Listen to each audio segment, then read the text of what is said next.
পর্তুগালের উপনিবেশ থেকে স্বাধীনতা অর্জনের ৫০ বছর পূর্ণ হয়েছে আফ্রিকার দেশ অ্যাঙ্গোলার।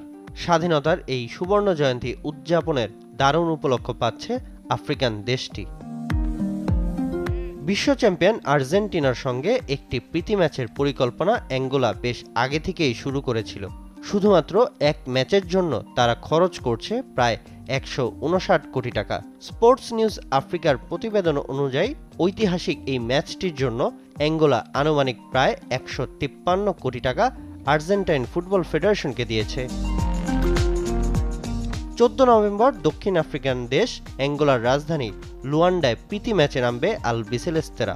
এর ৩ দিন আগে ১১ নভেম্বর পালিত হয়েছে অ্যাঙ্গোলার স্বাধীনতা দিবস, যে তারিখ অনুসারে ১১ নভেম্বর স্টেডিয়াম এর নামকরণও করা হয়েছিল, যেখানে প্রীতি ম্যাচে লড়বে আর্জেন্টিনা অ্যাঙ্গোলা।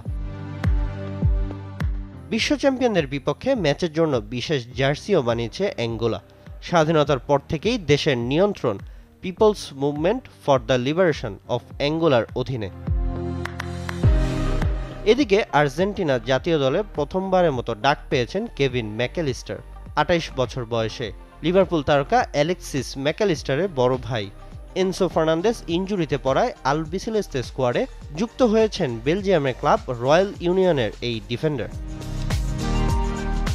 এর ফলে আফ্রিকা সফরে একসঙ্গে থাকছেন দুই ভাই অ্যালেক্সিস ও কেভিন ম্যাকঅ্যালিস্টার, যে দৃশ্য ফিরিয়ে এনেছে আর্জেন্টাইন ফুটবলের শতবর্ষের পুরনো এক ঐতিহ্য।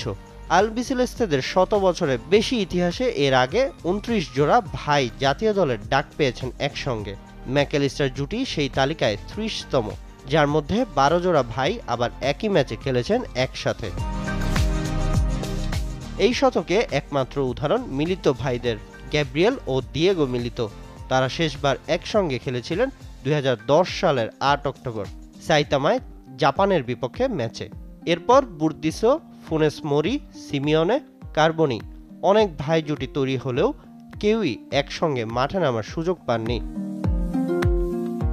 এবার ম্যাকঅ্যালিস্টার ভাইয়েরা কি পারবেন সেই ইতিহাসে নাম লেখাতে? সামি নিয়াসার, চ্যানেল 24।